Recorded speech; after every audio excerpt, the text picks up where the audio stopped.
थोड़ो स्वागत है आपरो खबरा गांव री बाय और मैं हूं अपने सागे अंकुर श्रीवास्तव। बुलेटिन की शुरुआत कराला पण सबसे पहला एक नजर आज री मेहताओ खबरा माथे।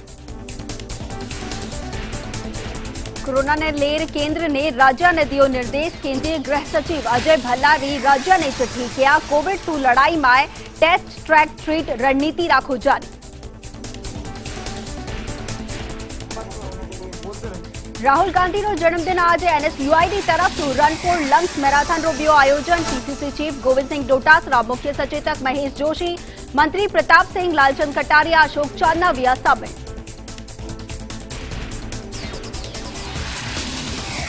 फर्स्ट इंडिया रो fight against corona awareness conclave कार्यक्रम तीजी संभावित लहर री रोकथाम टीकाकरण ने बढ़ावो से सगड़ा मुद्दा माथे हथाई और वीसी रे जरिए चिकित्सा मंत्री Raghu Sharma, collector Atar Singh, channel head Jagdish चंद्र बिया शामिल। भरतपुर रो 1 लाख रो इनामी बदमाश विनोद जाट गिरफ्तार। यूपी और राजस्थान री पुलिस ने ही तड़ास सिकंदरा माए मुठभेड़ के दौरान लियो गिरफ्त माए।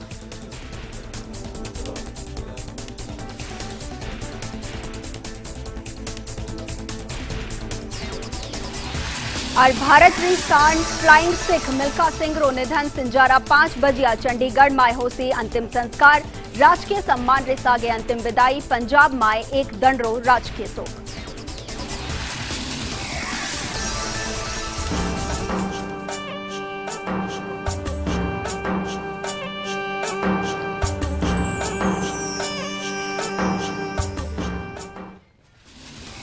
प्रवासी राजस्थानियों को राजस्थान की माटी से अपनत्व के साथ जोड़ने के लिए सक्रिय राजस्थान फाउंडेशन ने प्रवासी राजस्थानियों की मदद से कोरोना काल में लोगों की बड़ी मदद की है।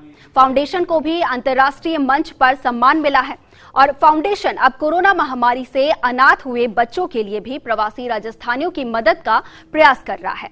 महामारी के दौरान फाउंडेशन की गतिविधियों व भावी योजनाओं पर राजस्थान फाउंडेशन के आयुक्त धीरज श्रीवास्तव से खास बातचीत की है संवाददाता विबल कोठारी ने।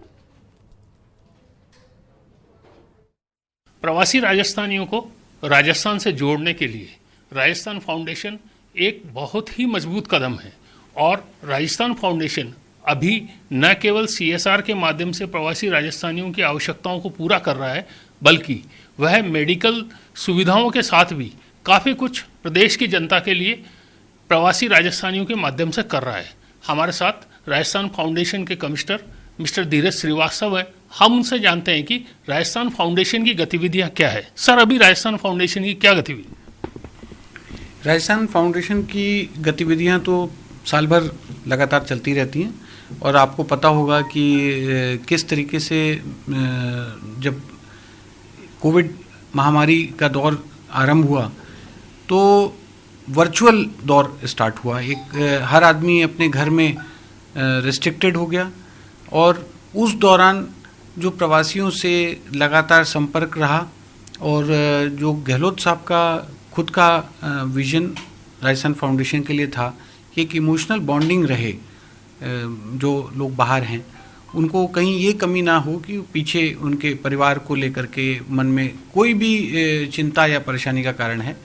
तो उस समय राजस्थान फाउंडेशन के माध्यम से जो रीच आउट किया गया और दवाई से लगाकर लोगों को पास बनाना, उनको घर पहुंचाना, सुरक्षित माइग्रेशन का मूवमेंट हुआ, तमाम जगह कैंप्स लगे, खाना पानी ये रहना, ये सारी जो एक्टिविटीज़ जो गवर्नमेंट ने करी और उसमें जो पार्टिसिपेशन रहा उससे काफ़ी विश्वास लोगों का पैदा हुआ। देखिए, जो हमारे प्रमुख सचिव स्वास्थ्य हैं उनकी राय थी कि अभी ये कोविड का दौर है तो ज़्यादातर लोग हो सकता है कि कोविड से रिलेटेड क्वेश्चन करें, बट ये कोई ज़रूरी नहीं है कि सिर्फ कोविड की ही बात हो। तो हमारा ये जो प्लेटफॉर्म है ये सब तरीके की बीमारियों के लिए उपलब्ध है। कोई चाहे कोविड का हो, चाहे वो न्यूरोलॉजी का हो, गैस्ट्रिक हो, कोई किसी को मेंटल साइकेट्रिक प्रॉब्लम है, तो हर तरीके की कंसल्टेशन है, ये मुफ्त में एडवाइस है और बड़े से बड़ा नामी गिरामी डॉक्टर उस पर मुखातिब होगा। ये एक बहुत बड़ा रिकग्निशन है और ये गवर्नमेंट के लिए एक गर्व की बात है। मैं तो एक माध्यम हूँ, मैंने जो भी किया वो सरकार का काम है और सरकार की जो प्रायोरिटीज़ थी, जो प्राथमिकताएं उन्होंने निर्धारित करी थी, उसको फील्ड पे इम्प्लीमेंट करके प्रवासियों को घर घर पहुंचाना या उनके लिए कुछ और काम करना, उसके लिए अगर किसी वर्ल्ड बॉडी ने रिकॉग्नाइज किया तो ये निश्चित रूप से मेरे व्यक्तिगत रूप के लिए भी मेरे लिए बहुत गर्व की बात है। बट उससे ज़्यादा मेरी जो टीम है, जो मेरा राजस्थान फाउंडेशन का एक बहुत लिमिटेड स्टाफ है, 10-12 लोगों के माध्यम से हमने इस काम को अंजाम दिया जिसको उस लेवल पे रिकॉग्नाइज किया गया। तो ये सबके लिए निश्चित रूप से उनको कॉन्फिडेंस बढ़ता है और हमारे लिए भी अच्छा लगता है मुझे। कुल मिला के ये कहा जा सकता है कि राजस्थान फाउंडेशन न केवल इन्वेस्टमेंट को राजस्थान में लाने, एनआरआईज के साथ में कोऑर्डिनेट करने और साइलेंटली राज्य की गतिविधियों को लोगों तक पहुंचाने में सक्रिय है। देखने वाली बात यह है कि इस सक्रियता के परिणाम आखिर कितने आते हैं और कब तक आते हैं। कैमरामैन विनोद के साथ Vimal Kothari, first India news, Jaipur. થ્યાવસ પાછે ઘણું સ્વાગત છે। પ્રદેશમાં લાલા પ્રશાસનિક અધિકારીઓની નિયુક્તિ મામલા માથે ભાજપા પ્રદેશાધ્યક્ષ સતીશ પૂનિયા जो सरकार माथे हमलो बोलिया है। पूनिया कहा कि कांग्रेस रा कार्यकर्ता 2.5 साल सु अपनी सरकार में राजनीतिक नियुक्तियारी वाट जो रहा है, जबकि सरकार बाने दरकिनार करने रिटायर व्या तका अधिकारियों ने मौका दे रहा है। बाकी कहा कि सत्ता और संगठन स्तर माथे कमजोर रही चुकी कांग्रेस अबे अपना अंदर खाना जो है बिनबाई ही उलझने रहेगी है।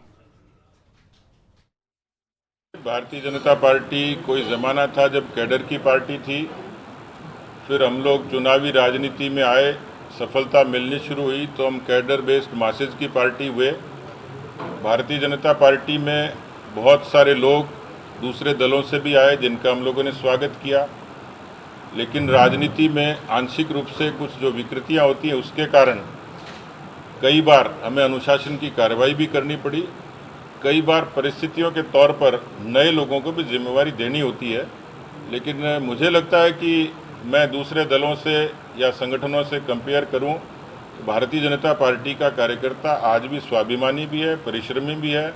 नेता, जनप्रतिनिधि, कार्यकर्ता मिलकर काम करते हैं और इसी का नतीजा है कि हम 3 से शुरू हुए थे, 303 तक पहुंचे। राजस्थान में कभी सत्ता की कल्पना नहीं कर सकते थे, वहां तक पहुंचे।